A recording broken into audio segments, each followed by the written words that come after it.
Welcome, everyone, to episode 64 of the Looks Like a Movie podcast. My name's Kevin. I'm here with Doug, Owen, and our special guest today, Jesse.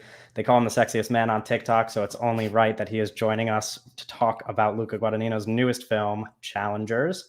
But first, as always, we're going to talk about what we watched this past week. Jesse, do you want to go first since you're our guest? Sure. Sweet. So Monday night kicked it off with Challengers. There you go. And then Good start. Wednesday night kicked it off with another viewing of Challengers. Okay. And then just this morning, can you guess it? I watched Challengers. Nice. And that's everything I watched. Do you know the most recent movie that you loved pre-Challengers? I was about to say fucking Letterboxd will tell me that. What's the most recent movie I love? That's a really good question. Hey, Letterboxd, what's the most recent movie I loved? La Chimera. Great movie. Also, La Josh Chimera. O'Connor. Yeah, also, but the big three for me this year already is Zendaya and Josh O'Connor, Zendaya, Josh O'Connor. So yeah, I was gonna bring that movie up in a minute here. After we're done with these, Doug, Perfect. what did you watch this past week? I watched. Where did the window go? I watched. Evil Does Not Exist, the newest film from Ryosuke Hamaguchi that Your premiered favorite last director? year. One of them for sure. Yeah, love this guy. Evil Does Not Exist. Your favorite working director? Yeah. Is that better? Yeah, probably. I won't say too much because we're probably going to dedicate an episode to this, depending. Yeah, it'll come up depending on how it gets released. Yeah, we'll try to fit it in. Yeah. But it's very good. If you like his other movies, you'll like this. It's he just keeps getting better. And then Yeah. I also watched That Night's Wife. Night, not with a K, night as in like nighttime. Gotcha. That Night's Wife, which is like a really early Ozu, came out in 1930. And it's like a interesting kind of pulpy, like pseudo silent like crime drama that takes place in like a fake world that's like part Japanese, part like Germany. It's interesting. So that was cool. And Nice. then I watched Challengers. Right. We were talking about this before we started recording. I not watch enough movies. I'm not locked in. Owen, are you locked in? What'd you watch? Maybe not as locked in as I'd like to be because I'm still like in finals week mode. But I'm starting to do prep for some ideas that I'm working on down the line. So I watched The Dark Crystal, which is a Jim Henson film that's really cool. And then I watched two Muppets movies. I watched The Muppets Take Manhattan, directed by Frank Oz, which is incredible. And then I watched The Great Muppet Caper, which I didn't like as much, but it was still solid. And I then had Carry On while I was editing because I needed it for reference. So there was I logged that as well. Did Frank Oz, was he also involved with Dark Crystal, or did I make that up? I would assume so. Let me see. Yes, they co-directed. Okay. So Frank Oz and Jim Henson did Dark Crystal, and then Frank Oz did Muppets Take Manhattan, and then Jim Henson did The Great Muppet Caper. So okay. You guys. So, yeah. Rose in his Muppet era. Yeah.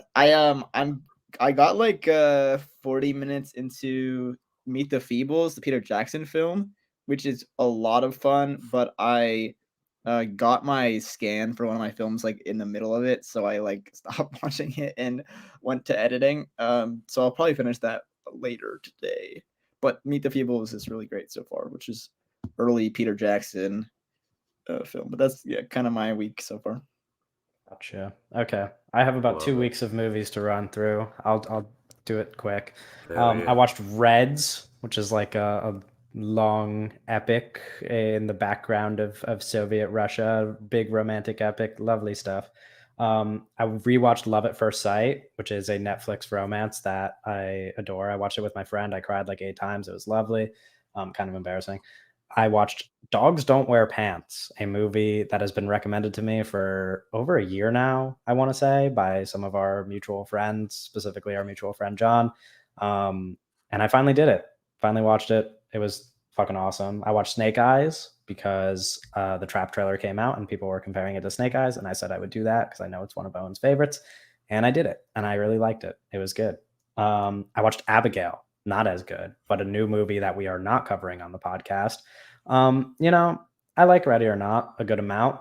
I saw a lot of people say that it was similar to Ready or Not, which like it is, but like also not nearly as good in any of the ways that Ready or Not is, which is fine. Would have been a cooler movie if I did not know what it was about going into it. Probably still wouldn't have liked it that much. Doug is also muted. I don't know if you were trying to speak. Ignore me. Let's move on. Ignore me.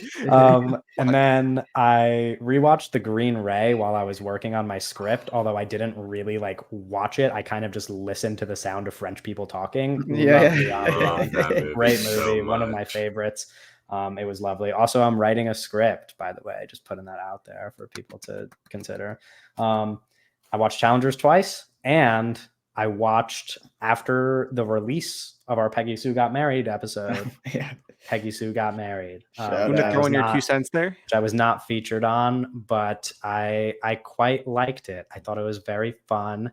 I think I listened to parts of the episode. I didn't listen to the whole thing. Sorry, guys. I think Doug pointed out somewhere in the episode that there was a part where she invents pantyhose, which I thought was very funny. There's a few really, really funny lines in it. I loved Nicolas Cage the whole time. As soon as he started talking, I was like, oh, he's really going for it. And then he did that the whole movie. And I was like, oh, this is one of the great Cage performances, I think. Yeah. One of the weird ones for sure. Yeah, for sure. Yeah, no, it was an awesome movie. I really liked it, actually. I had a good time. And that brings us to Challengers. Luca Guadagnino. Yeah.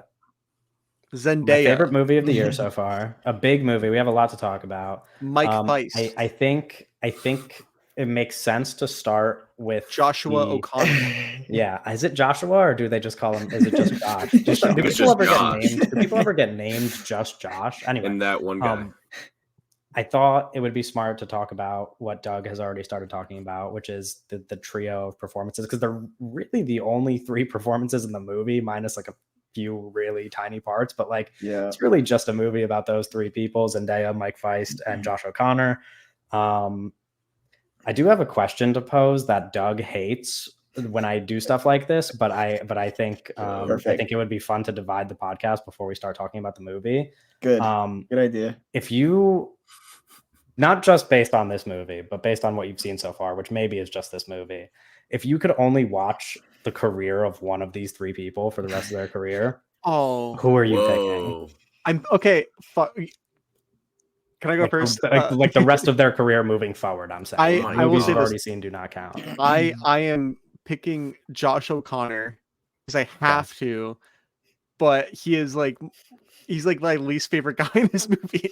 Interesting. but I think his career is like gonna go fucking crazy places. Yeah. Dude, his 3 upcoming, I was literally on his IMDb page the other day, his 3 like upcoming projects that are, I think one History of Sound with Paul Mescal is in production right now with him and Josh O'Connor, but the 2 other ones that are in pre-production, there's a movie like that already finished filming that is coming out, I think at the beginning of next year. I think he's a cowboy. I don't know. I might just be making things up. I saw something about it online though. It's like it's already done. Like the movie is already done. Dude, he's got some crazy things coming out with, like, I saw he's doing some movie with Kristen Stewart and Elle Fanning and him. It's like the 3 of them. Yeah. And like, I saw that. I'm like, dude, those are the guys. He knows how to and he's gonna be in Luca's next movie, I think. Yeah. Not actually, the I don't know next if that's the one. Well, Queer's already in the process of being made. They already filmed Queer. Yeah, so the one after that, his pre-production, I guess, or whatever it's called. I can't remember. I'm in agreement. I'm picking Josh O'Connor. Unfortunately, is it unfortunate though? Anyway, do you guys have different? Wait, Jesse, are you also picking Josh O'Connor? Yeah, of course. I mean, is Owen? I don't know. Mike Feist low-key looks over his entire career from this press tour. So I mean, that was the same thing on West Side Story. The West Side Story press tour, he was on the fucking red carpet saying that he doesn't think he'll ever do a movie again. yeah, he's a theater kid, that guy. And I mean, I don't know. It's like Zendaya, yes, of course. Like, she's only going to go up from here. Like, she's just had a steady increase in her career, seemingly, since Shake It Up, honestly. But No, Josh O'Connor's I just think Josh O'Connor's going to pick the more interesting projects in the long run. Owen, Yeah. Are you going to say Mike Feist? I mean, give me Mike Feist. I don't. It's like, come on, come on. Sure. Yeah, that's fine. But I mean, they're both. Sometimes we're wrong. Yeah. Great. I think they're both. Let's talk about their performances in the actual movie. Doug already said that Josh O'Connor is his least favorite, which is interesting because I think that's a bad way of framing it. It might be my favorite. No, fair enough. They're all really good. I think we could all agree on that, right? Yeah, they're all good. Yeah. So is there a standout? There's a range of good, but they're all good. I don't know if there's like a standout. Like the performance that I was most impressed with was Mike Feist for like a number of reasons, and I'm not gonna like lie here. Like one of them is that I'm very attracted to Mike Feist. Like this is like part of what goes into this. It's a movie about being attracted to people, so that helps. It is. But and also it's like my biases, like that's one bias that I've had. One of my biases when I'm like evaluating these performances is that I find the Mike Feist character to be the most relatable as well. So that so I don't know. I think that's crazy that you guys are. That's not who I would pick to be the most relatable. Yeah. Who do you out of the three guys? Like who do you relate to the most? Then the three guys. I relate to Josh O'Connor the most because he is a no. Hear me out. Can I finish? Damn, what the fuck? All right, man. He lives a privileged life, but chooses not to because he is lazy, and that is relatable to me. So that's why I would pick Josh O'Connor, not because he is a hot man who has lots of sex, which may or may not also be relatable. Owen, who do you relate to? I think Mike Feist is the most relatable in this movie, but I also, going back to, I guess the thing about the performances, there are scenes without Mike Feist, and it's just Zendaya and Josh O'Connor. And when we have no Mike, I just want Mike back. I just am waiting till we get back to Mike. I think those scenes aren't like bad per se. I think the movie's at best when you have all three, right? But I think I much prefer whenever Mike's on screen rather than the other two, I guess. And Jesse's a real Zendaya? No. Here's the thing. I mean, I had this thought after you said, Kevin, that you're probably most like Patrick in this movie, because there is no good answer to I mean they all have bad qualities. Awful. I think the worst answer you could pick is I'm most like Tashi, because Tashi is the worst out of the three of them in my opinion. Like I don't know. I think you're judging the characters a little too harshly, if I'm being honest. No. None of these characters are the devil. Like I think you're being a little too hard on them. She's the worst, but I certainly don't advise people to get married to guys they don't really like. That's interesting. She loves art though. No, right. She does. But we're gonna get to that. We can dissect it a little bit. I actually am curious what you think. But before we talk about like story specifics, I think there's like, I don't know if we need to talk about each of these things individually unless you guys want to, but I think there's like three major players aside from Luca as the director, but I think do you guys know the pronunciation, or should I try to butcher his name? Bhaktipam? Sayomu Muktipram. Yes, there you go. I think his cinematography, Justin Kuritsky's screenplay, and the Trent Reznor and Atticus Ross score, obviously, which everybody is talking about. Like, four players. Sure, but like they're a Yeah. duo. They're a Those are duo. two, Whatever. that's two guys. You get what I'm saying. I'm saying Never seen three. both of them in the same room. I'm saying we could talk about those three things specifically if you guys so desire. They're famously in the same room often. Yeah. Do you want to start with any one of those things specifically? I mean, I imagine you guys want to talk about the cinematography. Yeah, but I mean, it's they all like kind of interplay with each other, as well as the editing. You know, like the writing and the images and the sound, and like how that's all edited in the editing room, all like interplays together so well. Like my favorite scene in the whole movie actually is it's the flashback when the two boys are talking to Zendaya at the party right after they first meet her, and they're down by the beach. And the big trailer moment.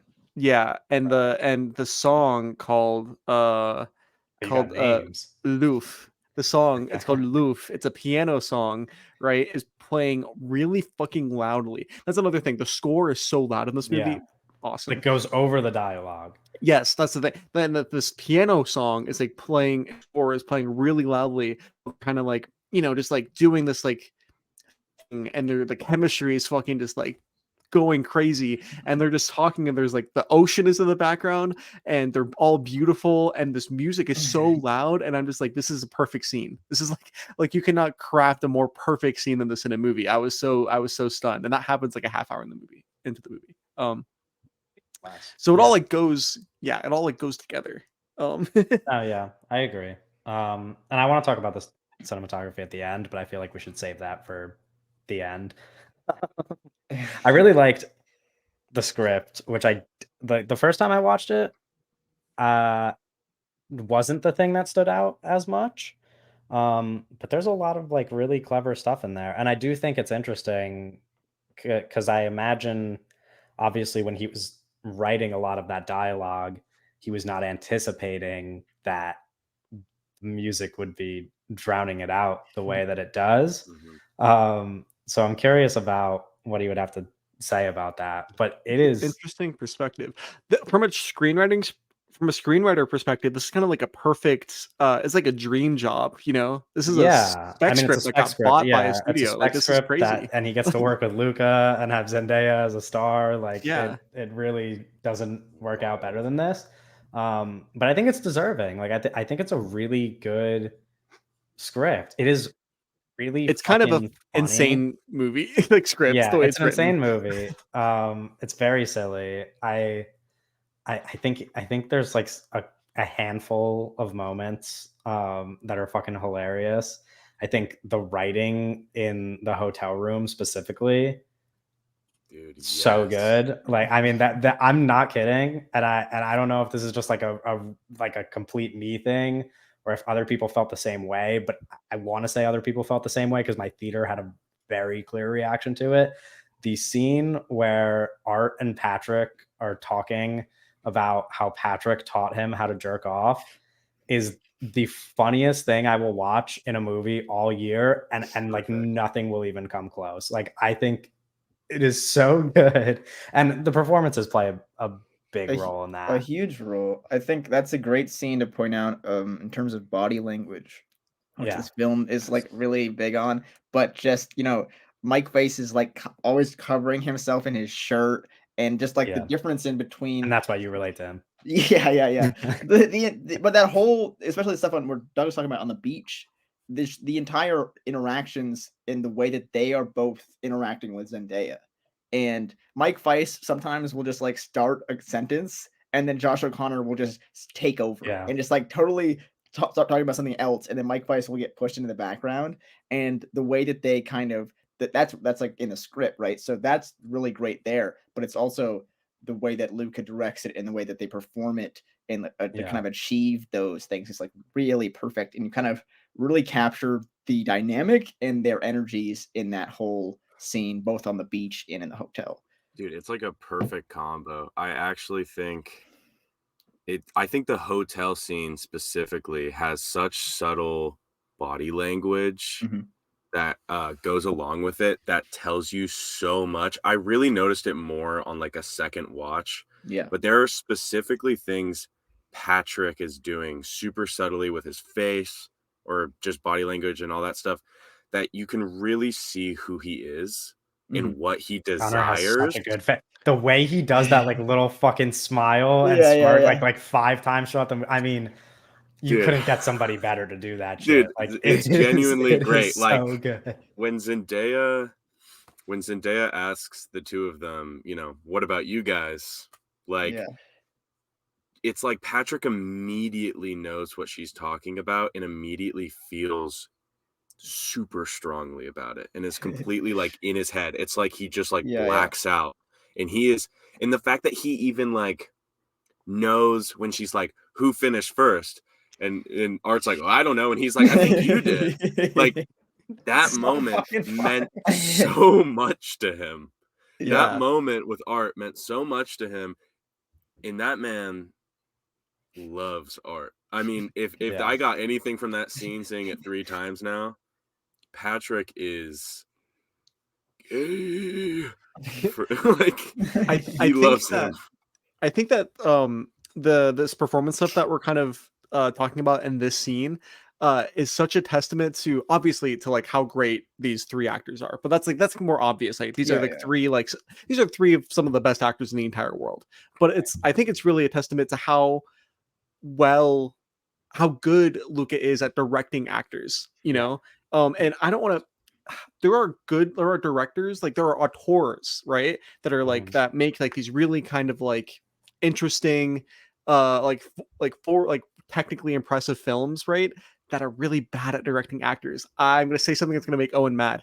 Zack Snyder, I think, is bad at directing actors, right? And I'm not going to talk like I'm not in that. I'm not even saying like the DC stuff, but like in Rebel Moon, Oh, yeah. you know, Rebel Moon. you watch Rebel Moon and it's like every single character in this movie is a caricature. Like none of these these are all Yeah. actors playing like little caricatures, right? And but in this, that's a, granted, comparing this to Rebel Moon is not fair because the screenplays are so different. Yeah. But in this, it's like it's so easy to imagine if a different director was making this, and the Patcher character played by Josh O'Connor, it's easy to imagine that character being played like as like a caricature of a fuckboy. You know what I mean? Or like under different direction, under less careful direction, because directing actors is hard. Yeah. But it's also it's like interesting because he's so good at bringing out those moments, but then so much of the complaints I see about the movie like circle back to people just like not treating it like this like very clear over the top a little bit melodrama. Like it's like, you Yeah. know what I mean? I'm like a lot of the things I see people complaining about in regards to like the acting and the writing and whatever, I'm like, this is a silly fucking movie. Like this is Well, this is a movie about people who treat yeah. sports like sex, and you guys are treating it like that's not what it's doing. And so like it's Yeah. so fascinating that Luca can both do that, like nail that part of the movie, and have like 5, 6, 7 scenes in it that are just like so real and like so realized, like with the characters as real people. Like the fact that he balances those two things that well, The really good stuff. Luca does this thing that reminds me a little bit of kind of like when we talk about like old being like a B movie in terms of like a Like concepts. yeah, in terms of a concept, Luca kind of, I think with Bones and All, it's very like teen YA, but he's Right. doing certain things like he's picking those maybe like cheesier, like maybe looked down upon kind of I'm not gonna call them genres, but you know what I mean there. But this is more of like it feels like soap opera-y, prestige TV sort of thing, where it's like that kind of vibe, but he's treating it like it's this like really important thing. So there's this level of like really strong craft, and I think why this works a lot more for me than Bones and All is because Luca is incredible at directing actors, so that's always going to be there. I think the narrative and in terms of performances is always going to be there, but when you add the element that was missing for Bones and All with Mukti Prom, I think it becomes this whole extra thing. It becomes like a really amazing piece. Right. And, like, is gonna be one of the best of the year. Yeah. And we could, we'll circle back and talk about all the cinematography and all that stuff. And I do want to get to both specific scenes and like specific ideas because we've already hinted at like some of the relationships between characters and like our interpretations of them. Yeah. Before that, I want to ask two things. Number one, I want to talk about the tennis and how and because it is a sports movie ultimately. Like it's not really a sports movie. Like, it is, but it's not a sports movie in the sense of like, a regular It's a movie sports about movie. It's a movie sex, that has it's a movie that has sports in it, but it's not a sports movie in the traditional sense.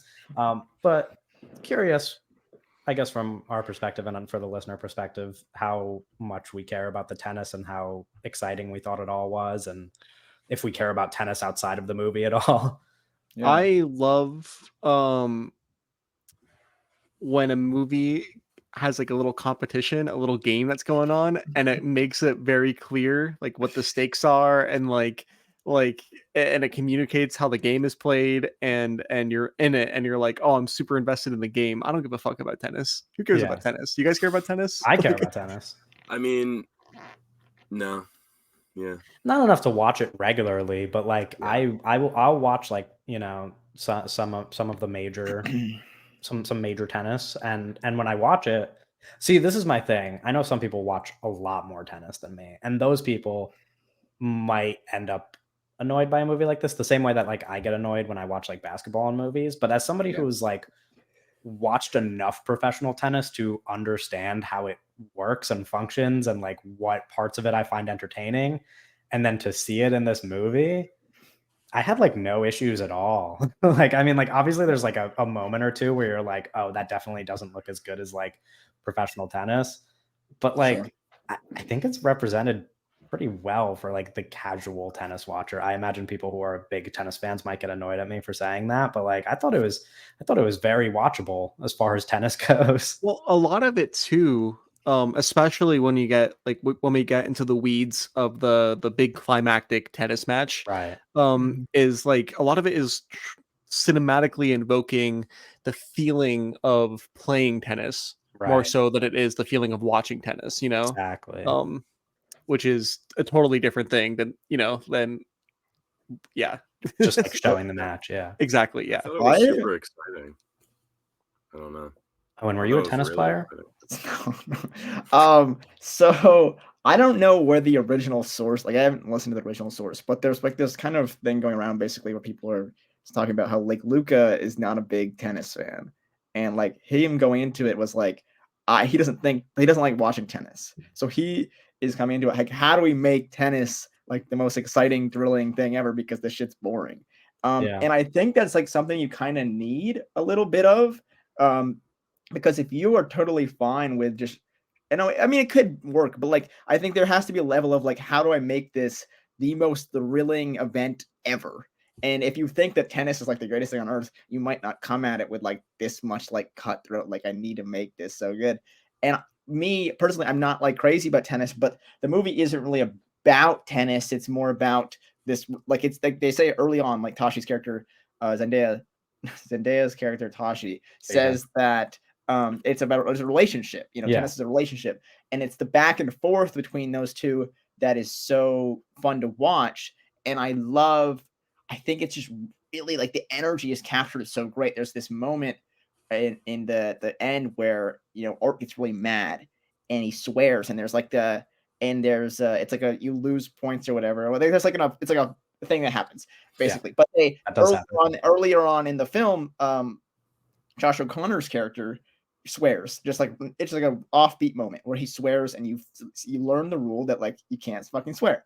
So then there's this moment at the end where the fucking sound is going like blaring and everything's going crazy. You're going through all these crazy camera moves, and you learn this bit of information, and then it all stops, and you get this like just normal shot of Mike Weiss, and he just like says like fuck really loud or something. It's such a great freaking moment because you're just going, it's so much like craziness going on, but you like understand that like Doug said, like the rules are very clear. They're all set, like it's all laid out. I loved all the like the like I said, I made this video about like title cards, but I love the actual like cards and the titles and the stuff, like the little graphics like for the actual match. I think are really great. I think the game is like so. I mean, because the whole film is centered around this one match, right? This one match between Josh O'Connor and Mike Weiss. You're intertwining like all these past relationships and all these, memories and stuff, and it's just like this big, epic, grand kind of thing. And I think it kind of portrays it as like this. I don't know. It's such like this larger than life sort of event, and I think it's bigger than like tennis, really. Yeah. No, the structure of the film is so cool. I think it's not going to be for everybody, but with it, the way that it plays into this theme that you referenced, where Chani, not Chani, that's yes. What's her character's name in this? Tashi. Tashi. That's so similar. It is quite similar. Yeah. Oh my gosh, that Tashi, the character played by Zendaya. When she says that like tennis isn't like tennis isn't just tennis. Tennis is like a one-on-one like relationship. It's like a conversation you're having with another person. It's super intimate, right? And like laying that out and having the whole movie just be about this one tennis match between these two characters, and then between the sets and like throughout the match we're learning like piece by piece, like the history of the relationship and how like this intimate moment, which is this match between them, this is actually like, it's like you said, way bigger. That's what I meant when I said like when I watched the second time, I was like, this is a really fucking smart screenplay. And not just that, but like, I mean, and Owen kind of mentioned how Luca doesn't find tennis the most entertaining. I think it's interesting as well that like when I listened to Justin talk about writing the script and like referencing specific moments from tennis matches that he watched that like served as inspiration for the story, a lot of what he's referencing isn't really the tennis. He's talking about how like he was watching a tennis match and he saw that the coach is up in the stands and can't say anything. And it's like, what if there was a story between this coach and the player, but like they're not allowed to speak to each other during the match? And it's like, that's really good. Like that's really fucking good stuff. If you're like, you're going to examine relationships this way and like use tennis really as just like a vehicle for it. So like the fact that they just make it entertaining is kind of a bonus, if anything. The other thing I want to ask you guys about, and this is a minor detail, we could get into specific scenes and stuff after this. Maybe not a minor detail, but there is like very obvious product placement in this movie, and it rocks. Like it works. And not just that, but like some of it looks really good. Like the Dunkin' Donuts sandwich I'm really good. That I was not talking about. Yeah, the Dunkin' Donuts thing I fucking hated. That wasn't the product placement? I didn't. What are you really talking about? What are you talking about, Kevin, specifically? I wanted to get into it in specific scenes, but the Applebee's scene, I think, is fucking awesome. Oh, sure. Oh yeah. And I think the fact that like they make this Applebee's parking lot look very. Like, I don't think the Applebee's was product placement. I feel like I feel like the Applebee's thing was like written specifically into the script. Yeah. So it's not written in the script because he said that the like production department like told him when they were filming in Cincinnati, like somebody there was like, oh, by the way, everybody in Cincinnati loves this specific Applebee's. Everybody goes here, so you should put it in the movie. And then they did, which is fucking awesome. Crazy. Yeah, so it's not that's so written into the specific. script. It feels like it would have been in the scripts. But the fact that they sought out that specific location means that it technically, I guess, isn't product placement. Like I'm sure a conversation with Applebee's occurred at some point. Sure. But still, like stuff like that where it's like the Applebee's logo is very prominent, but like also works into the movie. So I'll talk about Applebee's more later. I just wanted to point that out and see if you guys cared at all about the product placement. Okay. We can talk about specific scenes. I don't know. Would you guys prefer to talk about specific scenes in the movie or specific ideas first? Like themes and relationships and like things that we got out of the characters? Because I am a little bit curious about your interpretations. Let's do ideas. Okay. Yeah. I think it's good to do ideas first, then weed them into. So I think, and I don't know if you guys will agree, but I think considering you both already kind of touched on, or two of you already touched on it. We can probably agree that the biggest idea in the movie is this relationship between the two men, because Tashi says that tennis is about a relationship, and therefore the movie is about this relationship. I think we can kind of agree that that's like the central idea if we had to pick one. Well, it's like it's their relationship, but it's also the like they both like her. It's like them Right. being so. There's like and there's Yeah, so much. There's so much. the There's so triangular relationship. it's so much energy between the three of them, but it's mostly between Josh O'Connor and Mike Feist. But it's not. It's like this like built up energy. I don't know. It's a lot going on there. It's Yeah. awesome. I mean, it's like really, really awesome because I feel like there's such a clear indication in a lot of ways that art is more like, in a lot of ways it is a love triangle, but I feel like it goes Patrick wants art wants Tashi. Yeah. Like in Yeah. so many ways.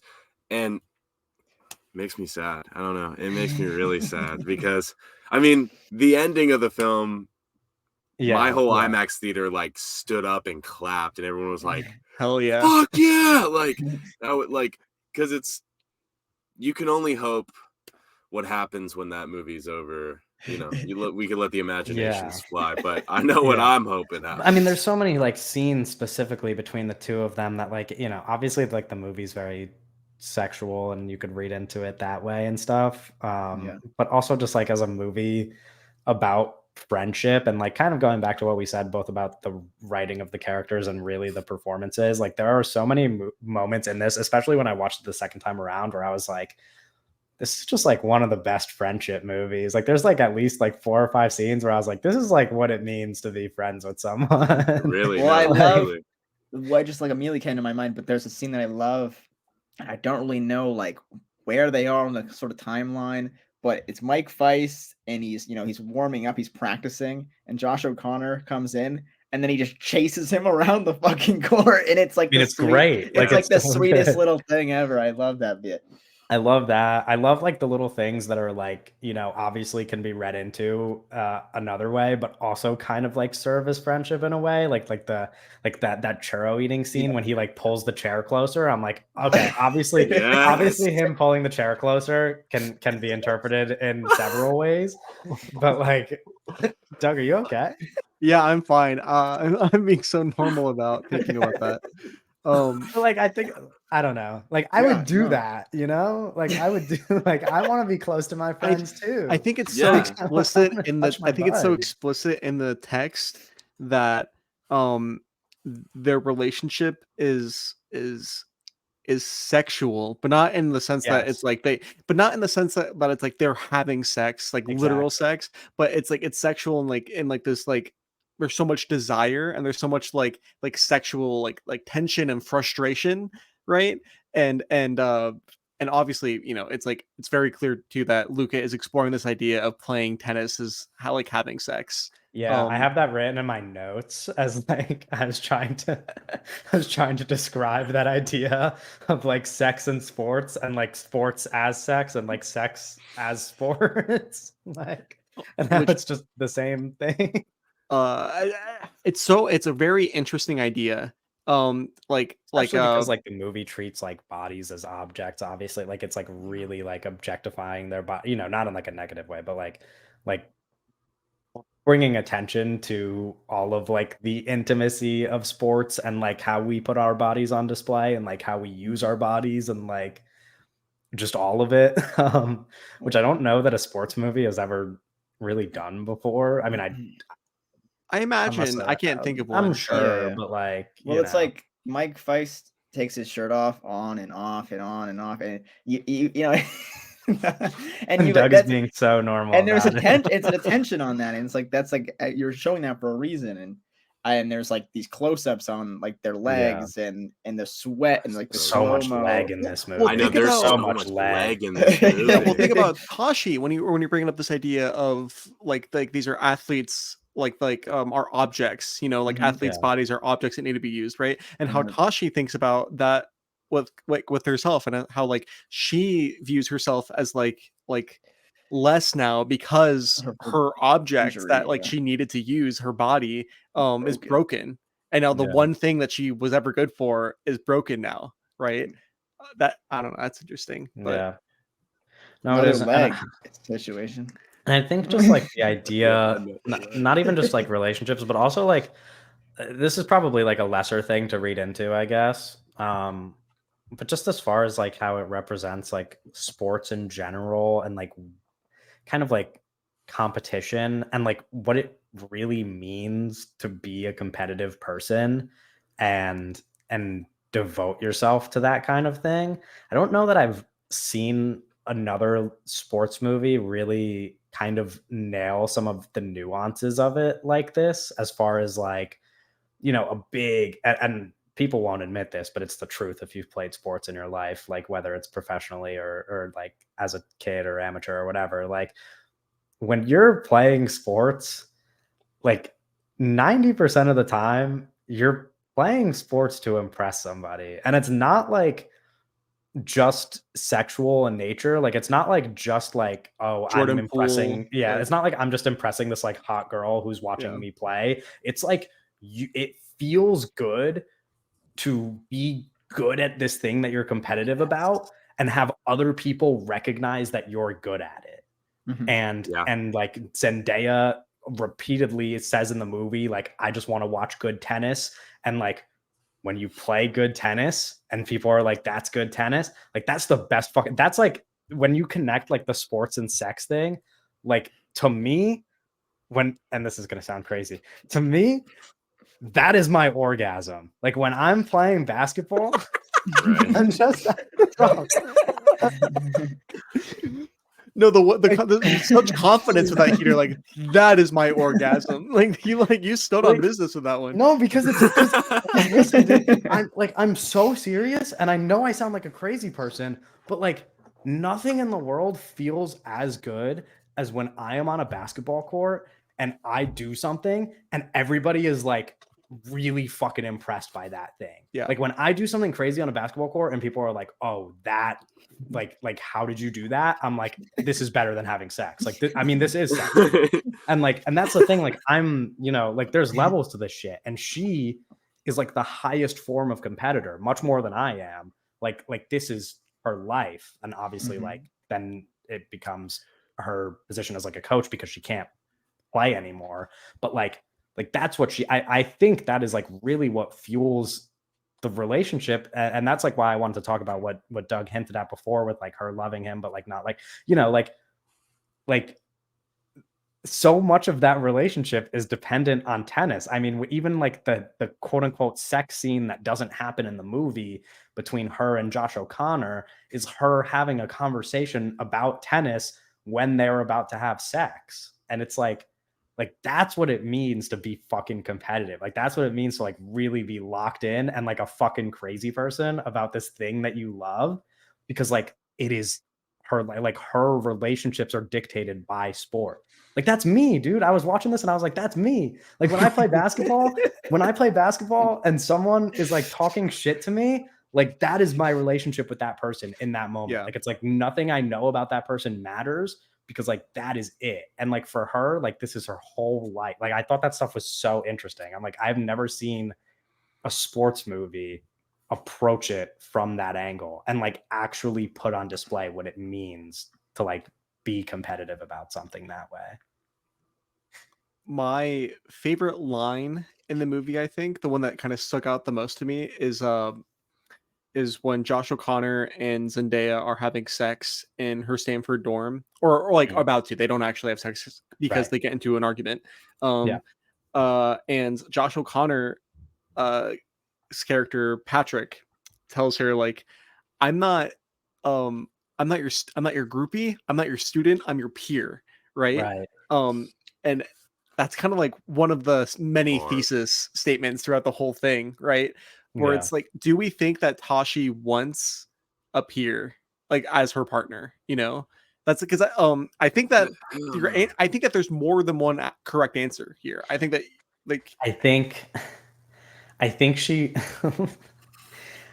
I think she wants like a winner. Like I don't think she sees somebody as a peer unless they're a winner, because like she's a winner. Like before the injury, like we know just based on like context clues, if you compare these three people's careers, like obviously Josh O'Connor's character by like the present day of the movie is like a washed up athlete who's like struggling to get to a grand slam. Like and you know, Mike Feist's character, like they hint that he's won a couple, which is like a big deal, but like he hasn't, you know, like he can achieve more, and she doesn't think he's going to be able to. But like her pre-injury, like she is like a superstar as a high schooler, and then also a superstar in college, who is like, I mean, you know, we don't see her play tennis that much, but like the scene where she's playing tennis at college, it's like very obvious that she is just dominating this girl. Like there's no business. The like, vibe is like she's like a Caitlin Clark-esque figure. Yeah. Or like, you know, I don't know, like young tennis, but I mean Naomi. I don't know anything about tennis. Like, I had to bring it to basketball. You know, like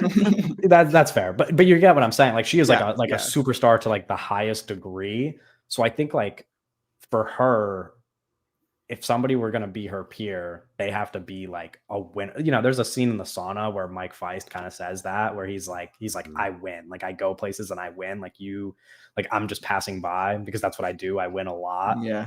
But like to Zendaya, you know, does he win a lot? Well, like, that's I think that it's such an interesting narrative choice too. Just because I'm only bringing this up because we're talking about Tashi's character and like what her motivations are, right? Is there's the scene towards the end of the film where Mike Feist well, it's preceded by Josh O'Connor and Zendaya speaking, and Josh O'Connor's like, you know, he's just going to keep going if you want him to. Like he's not going to do anything. Talking about Mike art, and Tashi's like, I don't care. He's a grown ass man. You know, whether or not she believes that is one thing, but that's what she says to him. And then there's a scene where Art and Zendaya are having like, it's like a really sad moment, kind of, and it's like the vibes are fucking not there. You know, it's like their relationship does not feel secure at all.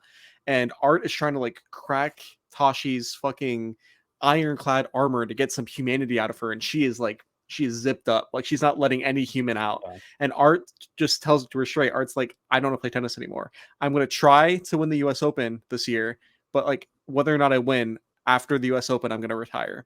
And she's just like, okay, you know, doesn't give anything. But a scene before that worth mentioning, because you're talking about like how she, you know, picking apart how she really feels about him. I mean, like a pretty significant scene is earlier, like way earlier in the movie, when he tells her that he loves her in the hotel room, and she's just like, I know. That's a great trailer moment. I mean, like, come on. Like, he's good. Like, I actually noticed today when I watched it for the third time that on the TV towards the beginning, it shows all of his stats. He's like won the Wimbledon like 3 times or something. Yeah, and like, but he's missing. I think it's the U.S. Open. Yeah, he's missing the U.S. Open, and it seems like kind of what you were saying. Like she will only consider you a peer if you're a winner, and I just think it's really interesting that it seems like, because I mean, it's like 2 decades later, the end of that film. Well, yeah, 13 so years, it's I think. 13 years, I think, because it says 2019 for the present day, and I believe the like earliest flashback is 2006. I think there's a title card that says 13 years earlier. Yeah. Oh, yeah, the first one. Yeah. 13 years earlier. That's wild. She's a good coach. She's a really good coach. Well, but like the art character is also just like a great talent too, I think. Oh, yeah. Yeah. But it's interesting because like the suggestion is that Josh O'Connor is a better talent that has just failed to like realize it. I disagree. Or like I guess that is suggested, but that's not how I see the movie. I think it's suggested that something went wrong in his career for him to end up in the place that he is, and I think it's like a pretty common thing to see people who are really, really good at something just be really fucking lazy and not committed to achieving it at the highest level. And that is kind of how I interpreted his character. Like I don't know that he ever cared to real Tashi even pointed out in that scene that we're talking about where she talks about how tennis is a relationship. She also says in that scene that he's not a tennis player. Like Yes.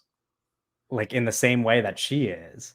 Yeah. Which like is to suggest that like he has it, but he doesn't use it. I think. No. Because I he, think they yeah. do it a lot. They show I think the most telling example of how Patrick truly feels about tennis is the party scene and then the beach scene, because he talks, I think they open the party scene with him talking about she's going to have a foundation, she's going to have a supplement, you know. He's Yeah. so focused on the career and, like, I guess in a lot of ways, like, financial aspects of the job when you get more popular and you become a pro, because he even says on the beach, like, you're making us wait for you. He's like, I can already see the Adidas campaign. And then Yeah. also mentioning, you know, hitting a ball with a racket is a great way to avoid having a job. I think Yeah. he's just seemed like, from his privilege, he was probably thrown into that boarding school where he met Art and had to play tennis because that's what the boarding school's main focus was. And he just got good at it but he never cared about tennis. I don't think I he do really think it's cared. interesting because like it's almost like they're almost suggesting, at least in the scene where Zendaya confronts him, that like he is so privileged that he doesn't need a job. Like that he doesn't Yeah. need even to do tennis as like a this is my what I'm doing instead of a job. Like he probably could do whatever he wants, you Yeah. know? So I Yeah. think like when you consider that, it's interesting to see what his approach is to like still having a professional career, even if it's like not a successful one, and even like what his approach is to seeking her out as a coach, because I think that makes it very obvious that he only is doing this for her. like because why else would he care about like achieving the top, like, you know, like the highest levels of tennis? Like he never has before, when he has always had the skill to. I don't know. It's that scene that we were talking about that I referenced way earlier. My favorite scene in the movie is them at the beach. It's so good. But when he's like, "Oh, like you're making us," where like Josh O'Connor, Patrick, the character Patrick, is he comes across as very dumb to me. That's how I read it. Yeah. When he says like, "Oh, like I already see it. Like I see the Adidas campaign. You're making us wait for you. You know, you're edging us. You know." And it's like Yeah, he doesn't say that. he's Yeah.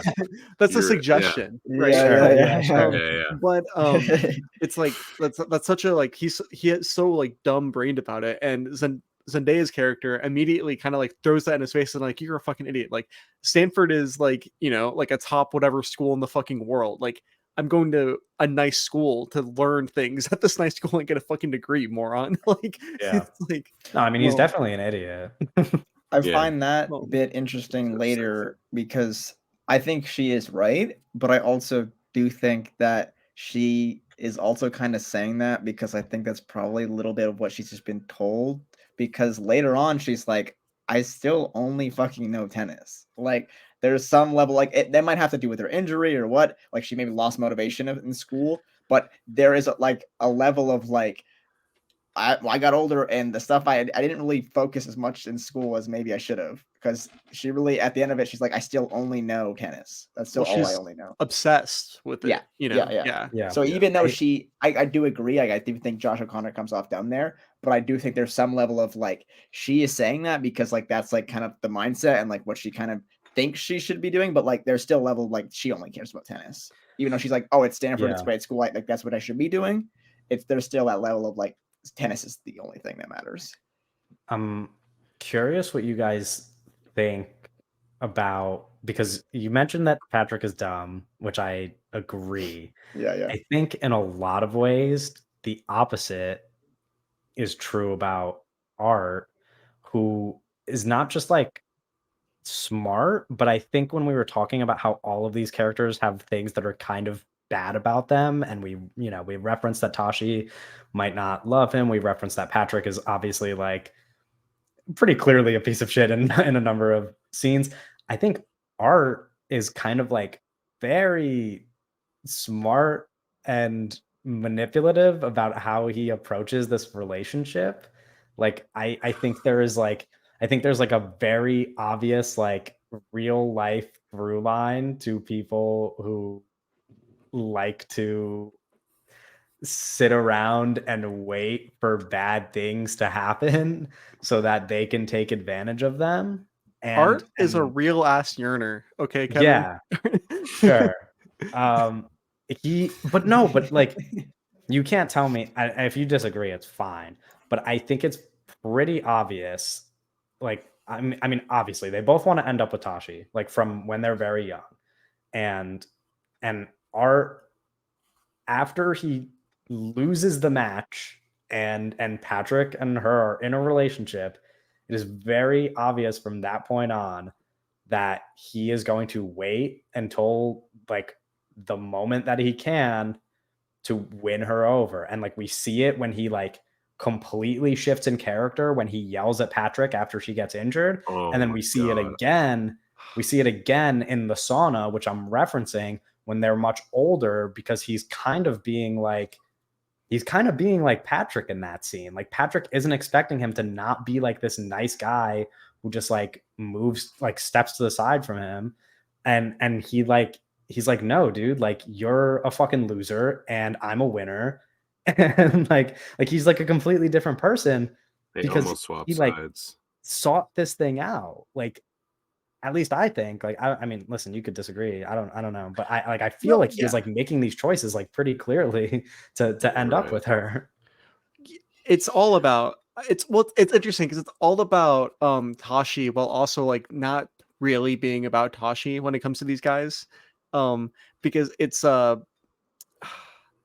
it's interesting how like the parallels throughout the whole thing where it's this is what I wanted to say earlier that I was like trying to think of like the right time to drop in when you guys mentioned how Patrick is like the better tennis player compared to like of the two of them, but then he just didn't get like the same opportunities in coaching and everything.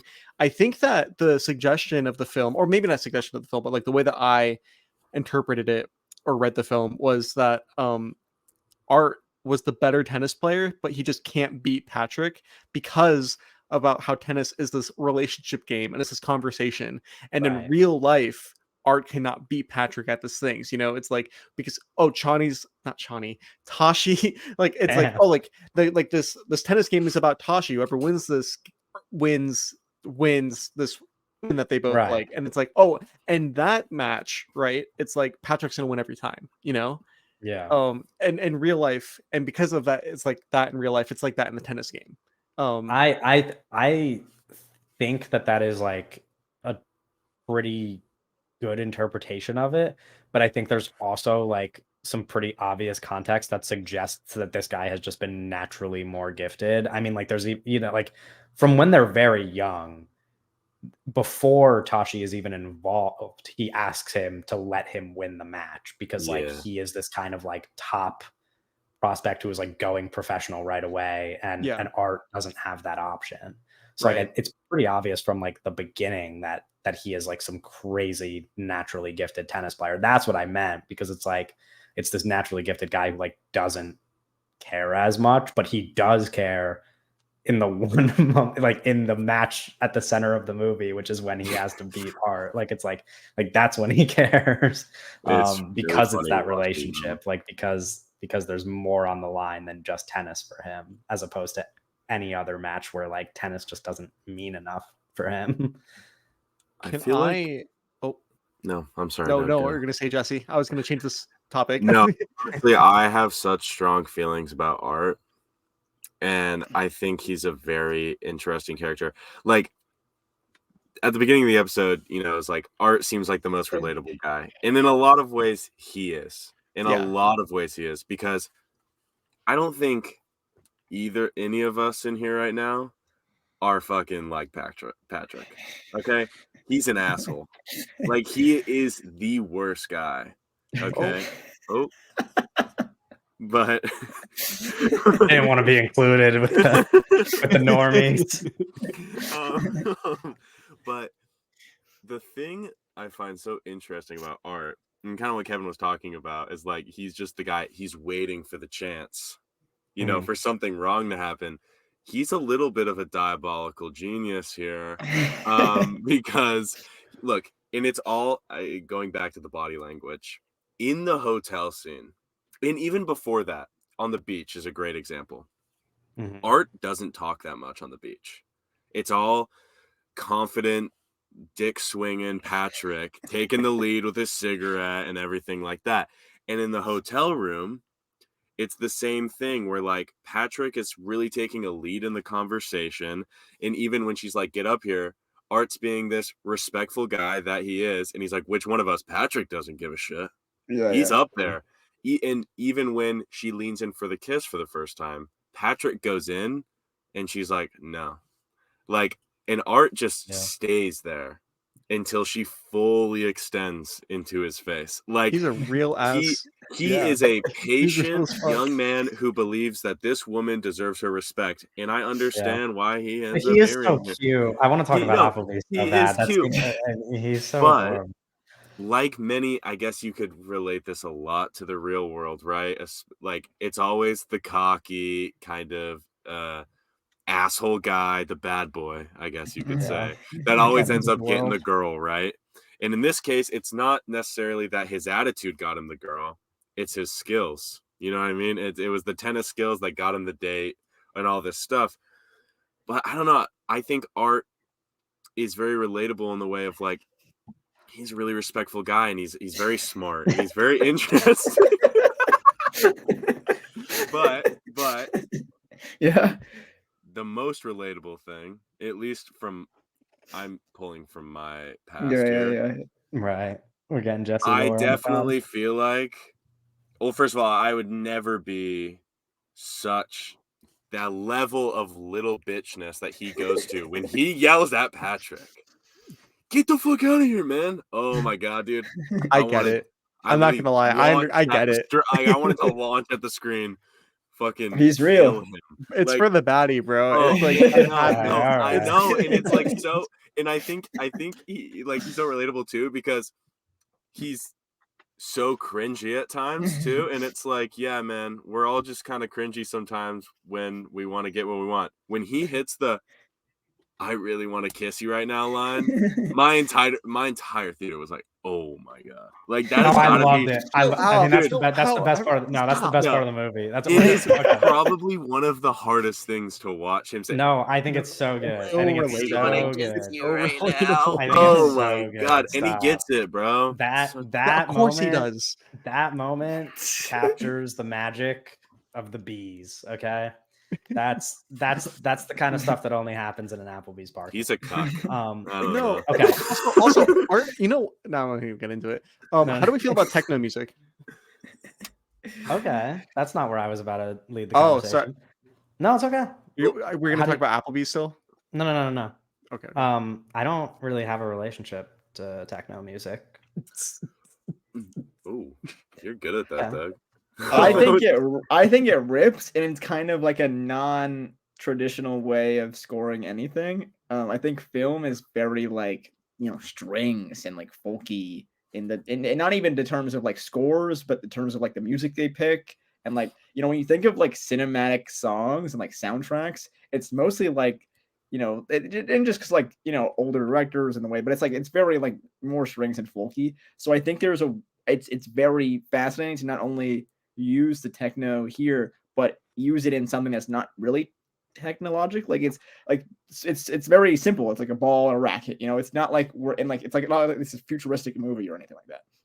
But I think it works well, and I think it adds another dimension to the film. Like there's like it's texturizing. And it is a very digital film too, which it goes like hand in hand with that I really like. I think that it is kind of okay. Two things. One, I think the music's amazing. I'm a fan of techno music, and I'm a fan of like house and like it's like sister and brother genres. But the music itself is very good. Trent and Ross are maybe our very best when it comes to scoring movies. But Yeah. I think that the decision to use techno music specifically in this is so fucking kind of genius, because techno music is like very sexy, but like in a gay way. It's like one of like the few genres of music that are like specifically like sexy in a gay way. Like Yes. you get what I'm saying? Yeah. Like Yeah. it's crazy. That's so cool. No, it's great. I think honestly, I know like a week before the movie came out, or I guess when we like most of us saw it at the early screening, Trent Reznor and Atticus put out the Boys Noise mixed Yeah. part, like edition of the score, which is like it's not the actual score in the movie necessarily, it's supposed to be one long continuous DJ set. And I remember hearing that and being like, it's probably the best thing I've heard from them in years. Like I don't think they've ever made just a straight up bad piece of score for a film, but I do think they've had a pretty ridiculously bad dry spell when it comes to the because how immersive their scores can be. And I feel like this movie's a reminder of how good they are. Going back to Social Network being their first score, that is like a score you would never think to hear in a movie like that. And then it elevates it to another level. And I think Challengers would have still been a damn good movie. It's got, again, just a brilliant script and Mhm. brilliant acting. The music makes this movie like transcend to another level. Like it brings the entire feeling to the audience member. I don't think this movie would be remotely as effective without the booming sounds. But yeah, it's not like the booming stuff. It's like not even the sounds themselves. It's like how they are used. Like I Yeah. love we talked about the sauna scene a lot, but there's this bit where like they're talking back and forth, and then the score just starts creeping up on you, and it feels like, oh, something's gonna happen, right? But nothing happens, and they keep talking, and the Yes. score just gets really fucking loud, and it's like going like crazy over them, and so it's like it's just the buildup and the tension of them talking. Like nothing actually like thematically happens in a scene, but it's just the buildup of them talking, and it's like this really crazy booming of the score. It's really great. The scene in the dorm room when Zendaya and Josh O'Connor were going to have sex and then get into the argument. When the score just like comes in out of nowhere, and it's so loud that I couldn't understand what Josh O'Connor was even saying. Yeah, And like decisions like that are so specific and like so kind of risky, honestly, for to put in a movie. And it's like, man, works so fucking well, dude. To like indicate like these shifts in moods and like these transition moments in the film. And it's like it's crazy. I cannot like it's such an effective score, like in a creative way. Like it's incredibly effective. I love that they use, I mean, not necessarily in the sauna scene and the dorm room scene, but a lot of the time I feel like you could definitely point out certain instances in the film where they're really cutting to the track. Like there's no, like in the sauna scene specifically, there is one cut of Mike Feist where it's pretty like similar like beat the whole time, and there's just like a second of like it going down, like it just goes like from this down, and then it just in his face, he's not looking at Patrick, and they use that like downtime, and then when they cut back to the beat, they cut right on him turning over and looking more angry at him, and it's like I literally like in the theater was just like, oh my god, like that stuff's so cool. Or using him when they're stretching, and he's like just give me, or he's like I'm not telling you anything, and he drops him in the sound of his ass hitting the floor, cueing in the fucking bass, like cueing in the bass and being like, and he's like, then give me a signal, cue the signal, you know what I mean? It's like, god, you just sit there like, what the fuck? Like, this is the best thing ever. Like, it's so awesome. Why movies are made. Dude, seriously, it reminded me that maybe movies aren't completely over yet.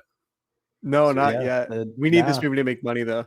Oh. Yeah. I think I've it is. been- I I've think been it will. telling people- I don't think I've been it'll telling make people that to much, leave. but like, you The know, listener will know much I more than we. told my Compared to- dental assistant to watch Compared it. to, I mean, Bones and all made like 5 nickels and a dime. So I mean, this already has like I think 15 mil on the Yeah. platter. So I think Dude. I think it is a big thing. I think like Zendaya is kind of a star. Yeah. You know, Plus, tennis is an international sport, so like there you go. Yeah. there's And, definitely some it's appeal outside it's a of big just movie our market. online. I think those trailers for marketing. Well, that's what I was gonna say because People were I mean, talking it'll about probably that be a streaming on lot. Amazon Prime after it leaves theaters, Yeah, and definitely. when it gets to Amazon Prime, it will be #1 for like For weeks. I mean, I think 7 it'll be like a decades, yeah. Saltburn type thing where like need that when Blu-ray. Saltburn hit Amazon Prime and everybody was watching it. Like, I imagine it will go probably the exact same way. Mhm. Yeah. So it'll probably be a pretty big movie after it leaves theaters as well. I wanted to talk before we conclude. I want to just run through a bunch of the scenes in order, and you guys can jump in if there's anything you want to add to them. Yeah. Starting with, I guess we could pair these two together, but both the Patrick and Art scene when they're very young and they play their doubles match together that they win, and then following that when they first see Tashi in person at her match winning and doing her first, like come on yell. Both of those scenes, if there's anything you guys that stood out. I would say, I think that moment, them cut the first cut back to 13 years later. It's like you're getting some exposition here of what's going on, where they are in present day before the New Rochelle match. That obviously is like the whole interweaving, whatever. Yeah. I can't think of the word. No, worth noting for the listener that, which we already have, the story goes between flashbacks and the present day. So when we talk about specific scenes, we're all over the place a little bit. In that first one, I mean, I think first of all, it is just immediately you see him flipping Patrick off behind his back, and you see Patrick's give him his little smirk, and you're immediately like, damn, these boys are cute as hell, and oh my god, like, sorry, I want to kiss them. I was both. just thinking about when they kiss the trophies, dude. When they kiss the trophies. No, exactly. But it's like immediately you're like, oh my god, this is infectious. Like their chemistry is unbelievably infectious. Not to mention when he hits the ball through his legs, I was like, oh, I was like, that's crazy. I was like, I was like, I was not expecting that. Dude. I didn't know he was a dude perfect type of character in this movie. But I think like the two scenes like immediately after that, Josh talked about this in an interview, and he does it in the churro scene where he takes his churro and he bites it, and then he makes him bite it. It's a weird camera angle, but when after the game and they're walking with their hot dogs, you can literally see him throw the wrapper of the hot dog behind his back and then take Art's hot dog. Which also, can I just mention really quick, the entire first half of the movie, they're only eating foods that are shaped like dicks. Yeah, well, I think the movie is unsubtle in the best way possible. Like it is like like lacks subtlety to like perfectly. Another scene similar to the chair scene that is part of the what is it, Tashi's match, when they like first see her in action and like they sit up and Josh O'Connor puts his hand on his leg and like grabs his leg in excitement. I'm like, man, that's like, I mean, that summarizes like the whole movie really, but like that's what all those scenes kind of do. Yeah, he keeps eating Art's, sorry. So good. No, but I love that bit because you focus. I wrote a little bit about it on my review, but I'd like to like rewatch that scene because I've only seen it once. But I love because there was this discussion before the movie came out on the editing, and because there was that whole scene that went back, and they're like, "Oh, there's too many cuts or whatever." But this film is so intentional in like when it's showing who and the cuts and stuff, because that whole bit where there's a scene where they're first seeing Tashi play, and the camera is just on the two boys, and they you know, like you said, he has his arm on his hand on his leg, and their legs are spread and their eyes are locked on, and it's like this, their whole body is just like in control and like just like locked in on that match there. And that's when we talk about body language and energy and stuff, that's like kind of a perfect kind of capture of that kind of both of them in this kind of trance right there. Yeah. It's great. So good. Another one I wanted to mention, kind of like pretty soon after that, at the party, which I'm understanding now is also a thing that he does in some of the movies of his that I haven't seen. But there is the scene where Tashi is dancing at the party, Mhm. and apparently he just, I mean, obviously it looks a lot like Call Me by Your Name, Yeah, the but Call Me by Your Name scene. but my understanding is that there's also a dance scene in Suspiria, and there's also a dance scene in A Bigger Splash. Yeah, I mean, Suspiria's about a dance studio. Yeah, it's Well, about sure, yeah, but like, Yeah, I mean, come on, Kevin. but you know what No, I'm that's like. not what I I'm mean. saying. I mean, you know what I'm saying. I'm saying You there's fucking dancing. idiot. I'm saying there's dancing in all of these movies. I don't think there's a dance scene in Bones and All, unless I'm forgetting something. But I guess that would be the exception. I don't know. Oh But yes, there seemingly- is. Is there?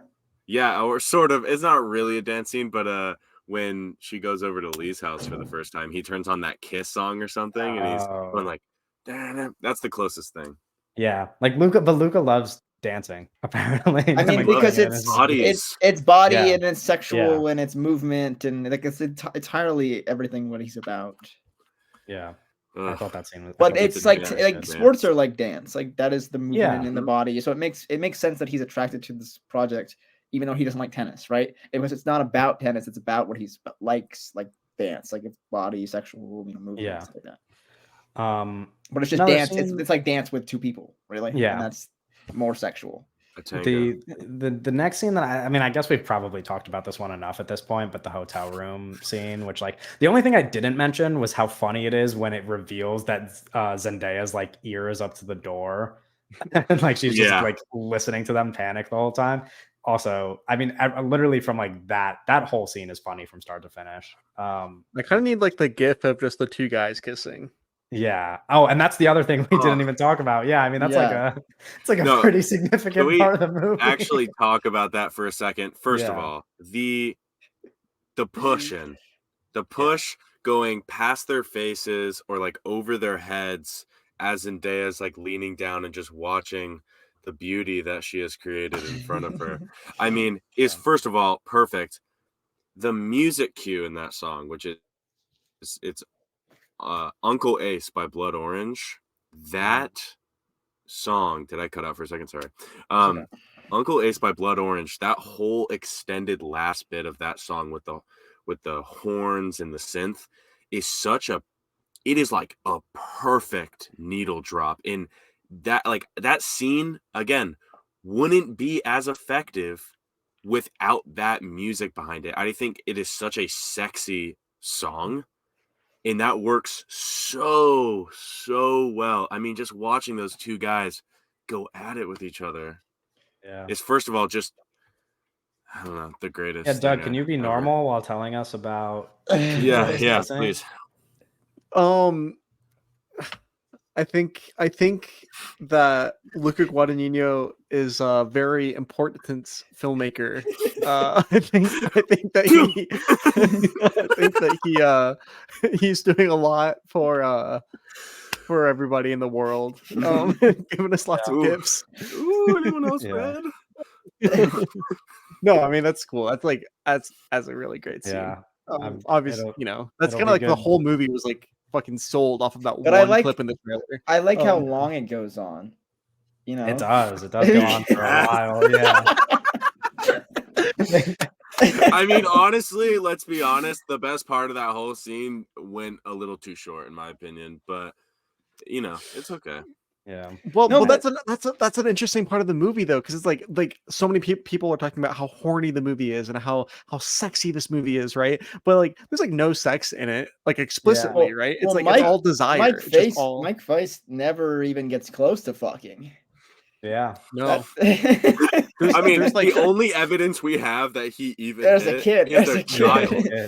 but I think it is funny. There's a line where he's like, he's talking about like he wins when it matters, right? Mhm. And he never, like, the only time his shirt's off is when he's playing tennis, right? Like he Yeah. he kisses Josh O'Connor more than he kisses Zendaya. Like it's Yeah. but he wins when it matters, right? It's very No. fascinating, like the decisions of, because he does not fuck. Mike Price does not fuck. No, the But closest. he lays in like Zendaya's like lap. Well, I was gonna say Yeah. that seems like kind of the closest that we And then you get see his for like fat true like. ass. Yeah. I was see his thinking that big today, juicy bro. I was fucking thinking ass. that today. That's your rocks, Fucking bro. That's feral, dude. The episode's going on too long. We're getting It comes feral. out of nowhere, and it's like it's like the normal cut would be to like cut like a little bit wide or a little bit closer to Zendaya, right? And it's like Yeah. no, it's like that the shot is like right in front of his ass. Oh, and it rocks. I love that. But that Yeah. whole is so somber, especially to like go into what you're saying, Owen, where it's like that's the closest, that's like the most physically intimate that Tashi and Art have been the entire movie. And then fucking Tashi, well, and then Art is so, I mean, Art is also, that's the most emotionally vulnerable. As the most vulnerable he is the whole time. Where he's like, this is what I want in my life, and I need your support. And Tashi's like, I'm not going to give you my support. Basically, that's like basically what she says. Yeah. Or I guess you could interpret what she says in a different way, but that's how I read it, right? Yeah. And then he's like, okay, well, can you just fucking pet my hair until I fall asleep? Yeah. And then she fucking gets up, and then she goes and fucks Patrick. Yeah.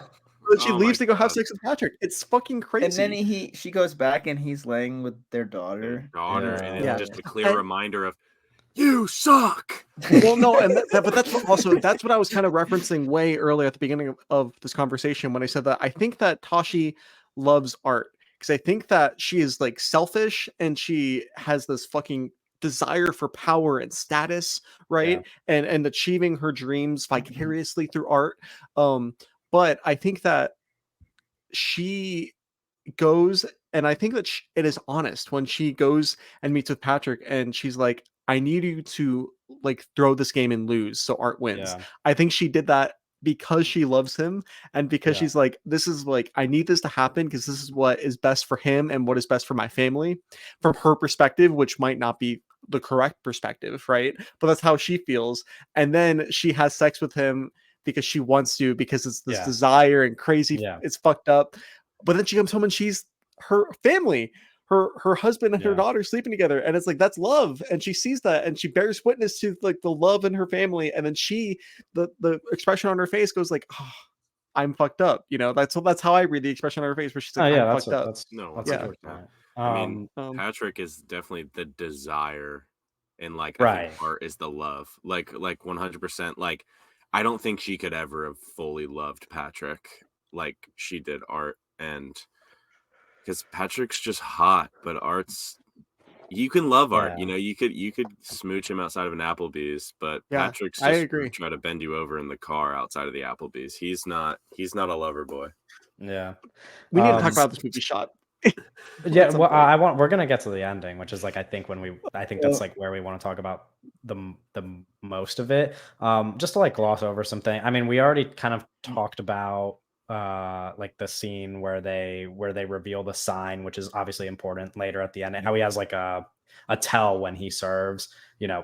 We'll circle back to that at the ending. Then I don't know if there's anything you guys want to talk about as far as like the stuff at Stanford goes, like Tashi getting injured and all of the stuff surrounding her injury. And I guess that there's a pretty significant scene in the cafeteria what I already referenced, where he's like kind of being manipulative and like trying to, sell to her that Patrick doesn't care about her. Pretty important scene. But anything else at Stanford you guys care to touch on?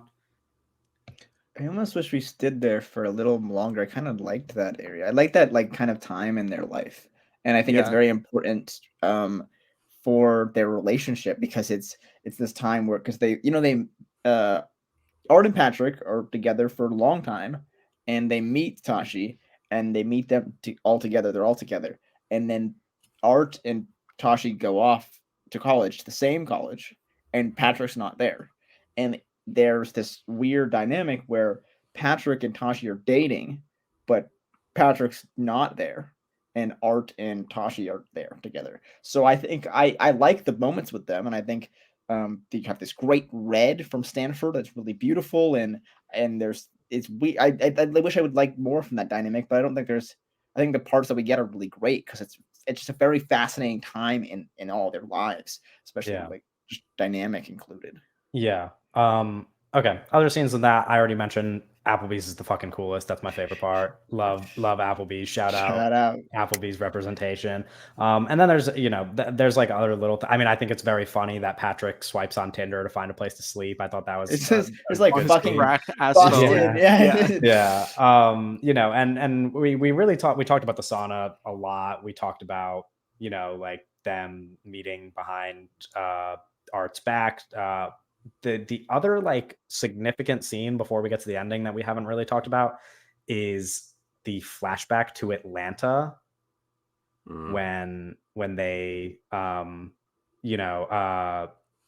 Patrick and Tashi see each other in like the hotel. I guess it's like the restaurant bar area, whatever, at the hotel. And Yes.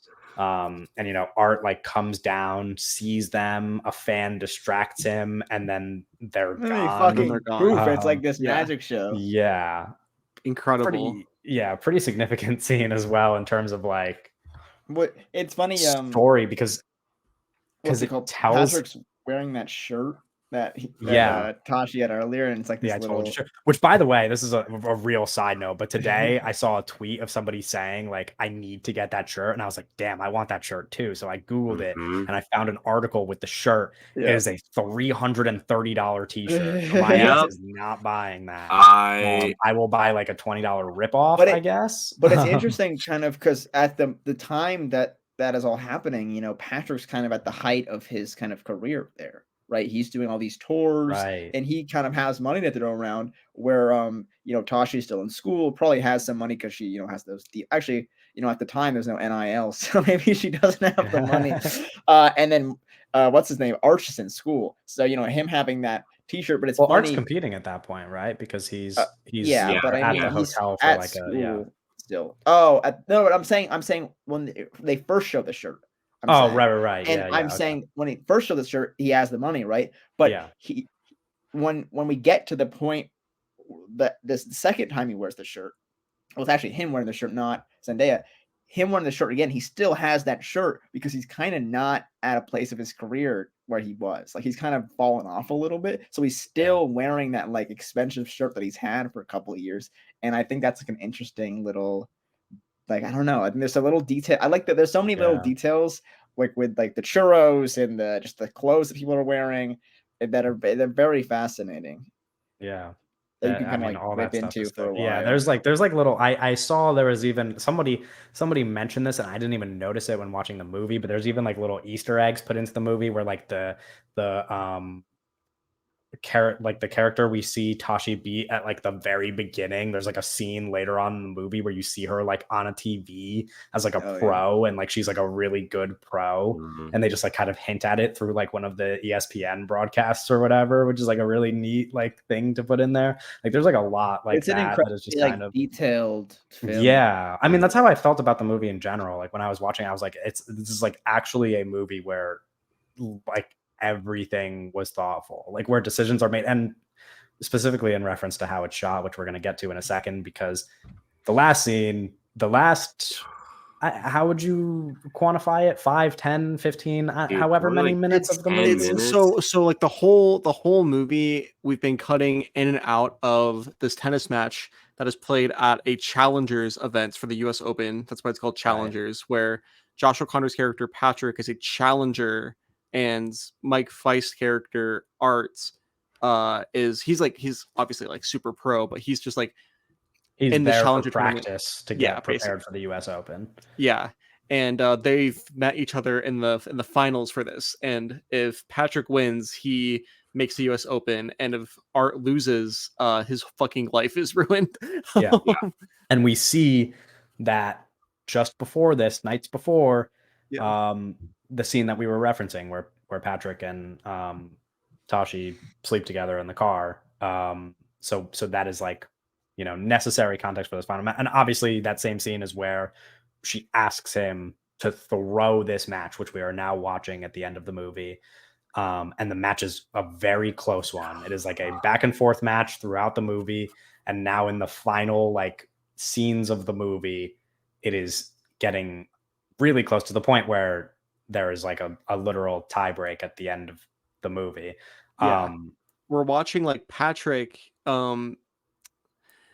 now with the new knowledge of that Tashi wants Patrick to throw the match, right? That specifically asked him, and that also Patrick agreed, said yes, okay, I will throw the match, because we've made this exchange where I do the service for you and you give sex to me, which is basically what happened. And we, like he's like, there's even a scene where well, in this final scene really, but I guess like kind of building up to it, there's like the scene where he walks past Art and like smiles at him, like he kind of like knows what he's, and then we get the last 5-10 whatever minutes of just like the most exhilarating shit you will ever watch, which includes a POV from the racket, and then also a POV of the tennis ball, and then also a shot from underneath the court. I gotta know how actually they multiple shots from under the court. And like speechless. Like I was losing my mind. There's a shot that's kind of going around Twitter right now, that me and Owen talked about privately right after we saw the movie, where it's Zendaya in the middle, right? Yeah, it's like a split screen where it's Zendaya's head, right? The back of Zendaya's head watching the match, and then one side is like the shallow focus shot of Art, and then the other side is like the shallow focus shot of Patrick, and it's fucking crazy. Well, it's not. It's like kind of, I don't know, because you said it was like more of a VFX shot, and it feels like a VFX shot to emulate like this, or it could be a lens, but the way it feels is like very much a VFX shot to emulate what it would be like if you had like a dual split diopter, where you have the center is focused on Zendaya, and then you have there's two other focuses on like the left and the right, and then there's like the that's the feeling it evokes. It is for sure insane. VFX. Yeah. But that's like the feeling it evokes. So good. It's really incredible, and it only is there for a second. I think there's another sort of shot that they do, like similar, like lead to that like happens right before it, but it's like a really like everything's just going so fast, like you're going through these like POVs and like these crazy VFX shots, and you're under the thing, and it's all just going boom boom boom. It's really crazy kind of sequence where there's tennis throughout the whole game, but it's they kind of build up to like, let's just throw all the kind of ways we can show this here at the end. This also, if you're one of those people, if you listen to our podcast, you probably aren't one of these people, because me and Owen are such formalists, but if you're one of those people that are like, oh, but like cool shots and stuff are like don't matter if they aren't in service of some story or narrative, the reason why this is all happening at one fucking part of the movie at the end is because Patrick indicates to Art that he fucked Tashi, that he slept with Tashi, right? Right. Instead of just throwing the game, he says that he indicates that to him, and then Art is like, he knows exactly what the fuck he's saying, right? And he's like, no, this is fucked up. It's over. He's basically like, okay, now we're actually fucking playing tennis. Yeah. And then he's allows, because Art is like about to win this game basically, and then but he allows Patrick to tie it. And then they go into overtime. Yeah. And now in overtime, Art is fucking like, he's angry. He's playing angry tennis, and Patrick is no longer letting him win. Patrick's also like, okay, we're fucking now. This is the first time we have been playing tennis this whole time. It goes all the way back to that Tashi quote where Tashi tells Patrick, it's like, you're not a tennis player. It's like, no. Now he's a tennis player. This is like, this is exactly what she's talking about. This is what she's talking about. Like, this is what she's referencing when she says there's like 15 seconds there where they are like making love. Like, this is, dude, that 15 seconds. I mean, it's a little bit longer than 15 seconds, but this is like, this is what she's referring to. And she is like, she is watching with so much like, because this is what she wants to see when she talks about good tennis. And then Where she she's does like, the "Let's come on fucking scream go. at the Oh, come end. on." Yeah. Yeah, she says, "Come on." Like, Yeah. this is like what she wanted. Like, she wants a good fucking and like, this is it. Like, this is like Yeah. the relationship that she has been referring to the entire movie. Oh, good. Well, Mike Feist's character art is kind of like, we said he's kind of been picking up these wins, but it almost feels like, I mean, there's an obvious like falling out of love with the game, right? But there is feel like where he's talented enough where like he could have, in the past he wasn't kind of picking up wins, but it has a feeling of like he hasn't been playing this kind of tennis for years. And Yeah. this whole scene, he like gets his passion kind of reignited inside him, his like body. And he like Yeah. regains good. the reason why he plays tennis, and, like, Exactly. the reason why you play, and like that's why everything like kind of like all the flowery technical kind of stuff happens there, because you're kind of the whole fire in his bones and you had these like slow-mo Right. sweat, it's crazy like stuff. It's really impressive stuff. And I think like you have to land that bit, right? Right. I mean, Yeah. the first 30 minutes is, you landed that, right? We fall for these characters, we are into the story and all this, but that, and you have to leave the theater being like pumped up. So that whole bit is totally kind of executed perfectly, to like down to the last kind of where they go in the middle and they like, everything there is just, the score and the slow-mo and everything is just perfect. Oh, And yeah. it And when ends they on such end in a the high middle, note. it's like The ending. Yeah. I mean, Who so won? so the movie ends He won. Art like won. that with Yeah. them. Art jumps for the ball. Patrick catches him on the Quick way glide. down, Yeah. and the net is in between them, and they hug, and the movie is over. I don't think. So good. I think my initial interpretation was that Art won, but I don't think the movie actually makes it clear. I don't know how tennis rules work. Because I don't think you're because the one angle I don't think you're allowed to go over the net. You're right? not allowed Yeah, to he do is that. over the net. So I don't know if the movie even wants to tell you that either of them won. Okay, well, there was one thing I noticed actually, which I'm not necessarily saying it's on purpose, and I don't know. Again, it's hard. I think Kevin, you're right in the sense of like, I don't think they want you to necessarily find out who wins. Yeah. I think the biggest indication, honestly, that Art wins is Tashi's reaction, possibly. But also, you made a good point to maybe that's Tashi's reaction because she just saw like the best fucking tennis and it she's doesn't ever matter seen who from the two won, of it's them. just the game. And it's just like, yes, which I actually like that interpretation 1000% more. But one thing I noticed, obviously it's cutting back and forth and they're doing all this shit really fast and they're getting closer and closer. But the last time Patrick hits the ball, you literally see him just hit it up. It's like he's giving it to Art to just like slam down, and then totally coming back to the sex and sports. That right there is a fucking muitual orgasm. Yeah. Like that. Oh, it's them jerking off in the fucking hotel, Yes, dude. they're literally it's literally them. It's literally them jerking each other off, getting closer and closer. And not only do they get to finish in each other's arms together, Tashi gets to finish too. Finally. I guarantee what a beautiful moment. Is there this is totally insignificant. This is totally insignificant, but do you guys have theories as to where these characters end up after and like what this scene means? This scene means for what their life would be after this? No. I mean, it's like Art goes on to win the US Open. The US Open, or he goes on to lose it. I don't know. Does he retire still? Do you think that they stay together? Yeah, they're all together, like all three of them. No, I think that it would be from the trajectory of it. I think that it would be that Zendaya and Mike Feist stay together, obviously, but Josh Connor, they can't.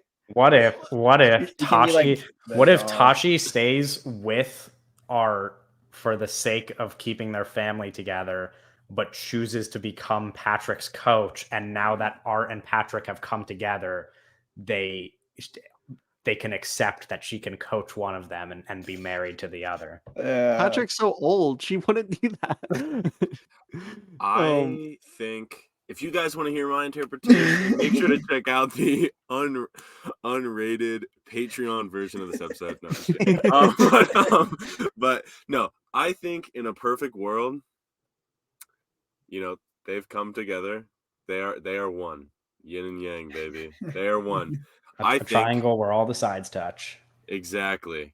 I think they do stay together, but like you said, to keep the family together. Patrick and Art are now fully a realized couple, and I think Patrick is just like maybe like the uncle now. I think they're all just living happily, but ultimately I think Shawnee is, or oh my god, oh no, I pulled a duck. We need a Shawnee counter. I think Jeez, Tashi is what you. That's what I think happens. Actually, is they find some sort of secret serum and they live in the future, and that's actually changed her name. And it's the beginning of Dune. It's the beginning of Dune. No, but yeah, I think I would like to hope and think that Patrick and Art do exactly what I want them to do. Which is be lovers and understand that there's going to be actual fan fiction written about this movie. Oh, yeah, for sure. I'm ready to read it, motherfucker. That seems like a good place to wrap up Challengers talk. Well, how do we feel about? I just want to say, how do we feel about like awards? Because we covered that on our podcast, I guess. Owen physically rolled his eyes. He physically just rolled his eyes. Well, I think it's funny because our mutual friend Joe posted a TikTok today where he was like talking about like Challengers award speculation, and I was like, man, it is April, dude. I was like, it is fucking April, dog. Well, but no, it's a good point. We do have to view it from that lens. Specifically, I want to. Okay. How would you, let's say all three of these guys wanted, like, their teams wanted them to win Oscars, like, and they were like, this is our moment, right? How do you divide it up? Is it like, so Zendaya would be running in lead actress, right? Yeah. Would Mike Feist run in lead actor? I think both of the guys, well, actually, I think Joshua Connor runs as supporting actor. Yeah, and you know what I think would happen is Joshua Connor would be the only one with a chance of winning. Because because the thing is, both of these lead performances are great. I don't think either of these are the kind of lead performances that would win them an Oscar. Yeah, but I think Joshua Connor, I think there's like a very good chance that at the beginning of next year, or I guess really the end of this year, we will see Zendaya get nominated. But I don't think she will have a chance of winning because I assume there will be performances that the Oscars take more seriously because that is just the nature of their awards. And there might be better performances as well, of course. I could see it being like a Best Picture candidate, but again, it doesn't seem like the just kind of early movie. It wouldn't surprise me if it was like the 10th movie in, though. Like it gives that kind of vibe where like the Oscars do it for fun, but it's not the kind of movie that you see winning. Like I don't think the movie is serious enough for the Academy to be like, yeah, this is what we want to give the Oscar to. It should. I have a radical perspective on this. Right? A radical Oscars related perspective? Yes. Okay. Luca never has gotten his flowers. And he's been making movies for a long time, not a long time, but for a while. He's an older filmmaker that is like successful and that people like, but he's never gotten his flowers. I think this is the time for his flowers. I think he would win Best Director. I think this is in play. I think as we see the international body care more about international directors, it wouldn't surprise me if they really rally behind him. Yeah, but I don't see why he can't get the love that Yorgos does. Like Oscar. That's what I was thinking. With like all of Yorgos. Yorgos has another movie coming out this year. Yeah, that's an anthology. That shit doesn't win Oscars. Yeah, sure. But like I was honestly because at the beginning of this conversation, I one of the points I made was how Luca is such an amazing director of actors, and that's like kind of Yorgos's, not his whole thing, but that's like kind of what Yorgos is really getting to it's, know. makes you know? movies it's like like that the whole Oscar thing with nominated David O. actor. Russell being like a guy that people like to work with, like not like to work with, but like people are like, oh, who would you want to work with? It's like David O. Russell because he wins Oscars. It's like that should not be a guy. Like Luca should be a guy that like gets get rid of Because David O. Russell, bring in Yorgos and Luca, And this is easier to get rid sell of the Adam Academy McKay. on. This is easier to sell the Academy on than like a Bones and All. Like it's like Throw Yeah, Adam that's McKay also in my the thing. ditch. you knew that And wasn't there's not that even and like Suspiria. there's just like, some little there's like cock in it, but it's like it's not like crazy, you know. Yeah, it's just a yeah, little we bit. didn't talk there's about the been- cock. there's But I mean, there's it's just a little there's bit. been a lot. We to can talk yeah. another Oh, Oscar we didn't even movie talk about my stuff. favorite part, which is the scene where he fucking stands up and he just smacks him in the dick and he sits right back down. Okay, wait, everyone. Okay, here's what we're gonna do. Phantom Here's what Pain? we're gonna do. Oh my This gosh. is almost Uh, this episode's like- almost 2 hours. Okay, Yeah. everyone, starting Kevin, Doug, Owen, me. One word to describe how you felt in that moment. Go. I don't even really remember that Oh scene. gosh. What, he Oh, that smacks scene's his so dick. good. Yeah, he smacks his fucking boner, bro. Well, I feel like Doug is gonna He's have got a what? He's very got like. blue shorts. I feel like I just laughed. Like I thought it was fucking Yeah, hilarious. Doug's just gonna be weird about it. Yeah, Doug. Okay, now I can't say No, anything. but also like I would get turned on if someone slapped my boner. Oh, yeah. Duh. Yeah, I would. Yeah. Yeah, I'd be into it. Yeah, you could. Okay, I'm not gonna finish that sentence. No, that's a radical perspective to be like, Yeah, yeah, that's if a something- hot guy touched my penis, I would be, yeah, like, duh. Oh, Like, what are you okay. talking about? There's a difference between what you just said and what happens. But yeah, fair Oh enough. man. Are we Yeah, gonna all I'm do saying news? is Josh O'Connor. Yeah, no, we have a little bit of news that we can run through if you want, but the news is quite insignificant this week. I will say. Quick reminder, which we didn't do at the beginning of the episode, other than following us on all of our social media and whatever, and liking and rating the episode, go and follow Jesse, who is our guest this week, Oh, right. and Forgot who I about him. mentioned is the sexiest man on TikTok, and also Thank you. I think you can be That's found. why it's getting banned. I think I think you can be found on Letterboxd, correct, and Yes. whatever found on other platforms Letterboxd. you want to plug. I don't know. Yeah, OnlyFans. no. I mean, Yeah, fair enough. met Love all links these to your stuff. lovely, Yeah. lovely gentlemen through TikTok, but I'm pretty active on all of them. Yeah. Jesse, Oh, would yeah, you like to brother. go over this news really quickly with us? Yeah, I don't know what the hell you're talking about. I never get to the end of your guys' episodes. Okay. I respect the honesty. Okay, we don't have a lot of news to cover today. I don't want to call it the biggest piece because it is kind of insignificant, but it has generated a lot of responses on Twitter because of how many people have come together to hate on this specific idea, which is that Aaron Sorkin is writing a movie about the January 6th Capitol riots. How do we which prevent is this from I didn't hear happening? about this. Which is described as a quasi sequel to The Social Network. He has said that the reason why he's making the movie is because he thinks that Facebook is partly responsible for the Capitol riots. That's true. He's kind of the worst though. Like I I can't believe he made one of my favorite movies and then has gone on to have like the worst career a person can have as a screenwriter. I will accept this project with open arms happily if David if David Fincher agrees to come on to direct whatever the script is. Adam McKay, give it or take it. you No, know? well, that's like I saw He's somebody. Take it or leave it. Did somebody we know tweet about that or say something about that? Because I like that is kind of We know too many people. the worst case scenario is Adam McKay doing that. I mean, like Aaron Sorkin's also No, just worst as case scenario bad, is Aaron Sorkin directing it. No. I'm talking about like, well, yeah, I guess does Adam McKay write any of his own stuff? I don't know if he does I or think he doesn't. I think back in the day. I feel like Adam McKay writing this would be worse than Aaron Sorkin writing this because at least Aaron Sorkin's a good writer. Yeah, but who what writes about bad writing shit. in their their little tandem? What is there to Oh, even God. write about? I don't know. Yeah, it's What's that well, one I saw a dumbass tweet. lady? I saw a tweet today that was like, it's funny. It's funny that like none of us like think about this at all, but apparently it's been keeping Aaron Sorkin up at night for over a year now. Like he just goes to bed every night thinking about the insurrection. Okay, you know what It would really be a haunts better him. movie about the insurrection than whatever the hell he's doing right now? Who's the woman that got shot? that day. What's her name? I don't remember her name. What's her name? Okay, where are you? I don't know her No, name. I'm going somewhere good with this. The woman, it's that one woman in the a security was biopic like, about "Do her? not get past this window," and they, boom, in the neck. Bye bye. She Shouldn't died. have done that. But basically, I think it'd be really interesting if Aaron Sorkin made a film about this random American woman and nobody knew what it was about. And the plot twist is that she's the woman who died on January So 6th. it's like Elephant, but it's like leading up to January 6th. Yeah, it's like going through. What's that? It's like Remember Me. Yeah, it's like Remember Me. That would be really fun. If the plot twist was, oh my god, it's the woman from the insurrection that nobody remembers.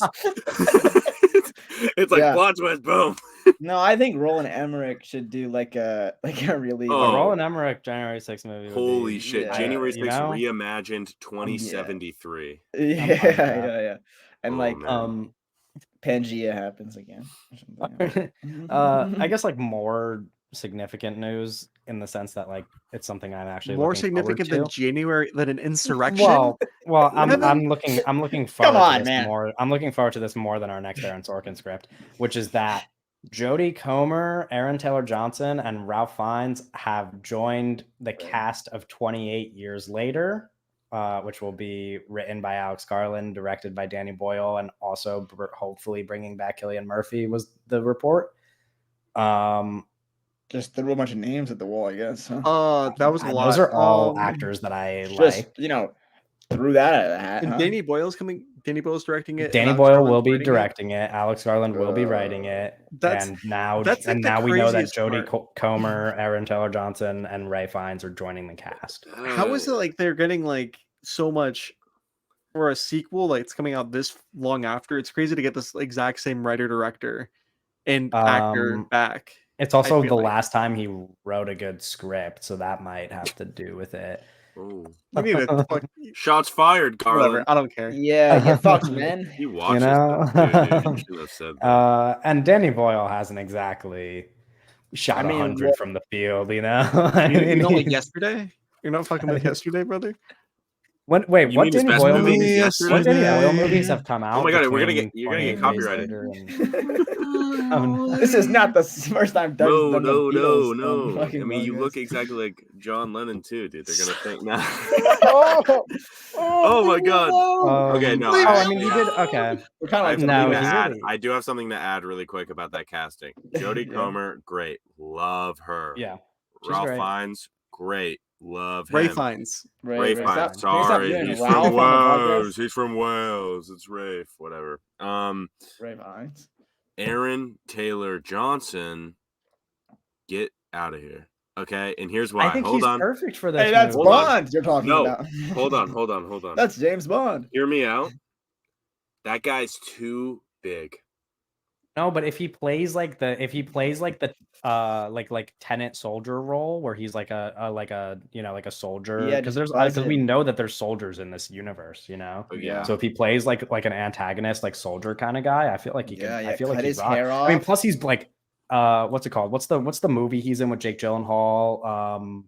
Where he's like the villain, but he only shows up for like 10 seconds, like really evil guy.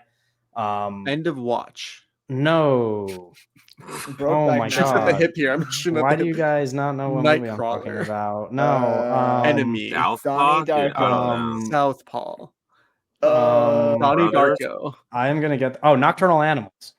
Oh, he's like really evil in Nocturnal Animals. Like, don't remember him. Okay. Yeah, don't remember him. Oh, whatever. We haven't seen the movie, Owen. Bad reference. Bad reference. Okay, forget about it. Anyway, I remember liking that movie though. He's very evil in that movie, and I think if he channels that same kind of evil into like a 28 Years Later soldier, makes this really stupid. I don't know if he's going to be the antagonist. Well, you've only seen him in like Bullet Train. He's just like he's mute. Like when he's doing like he's not gonna do that in. He might. You don't know. How do you know? Okay, maybe he will. Maybe he will. They hired the guy. I don't know. Another script about 20 Years Later is about mewing mainly. another casting news. Another bit of like casting news. Julia Garner joins Zach Cregger's new horror thriller Weapons alongside Josh Brolin. I didn't hear this.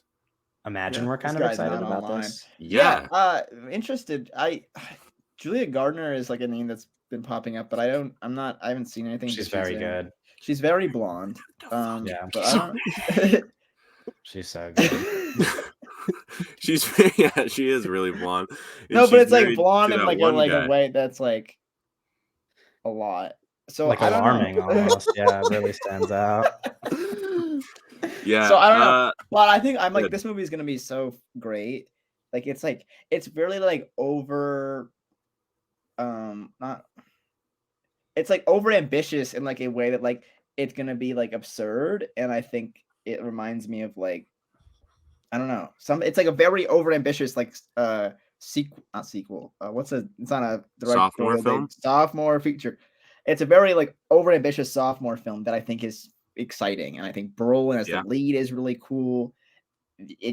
Everything. So I'm not really familiar with Gardner outside of her She hair. was so good in the Royal Hotel But, last year. I think she's got them I chops. think it's kind of one of those things where it's like she keeps appearing, right? It's not some random person off the street. Like it's a name to look at for. So I think that's a cool casting, on that standpoint.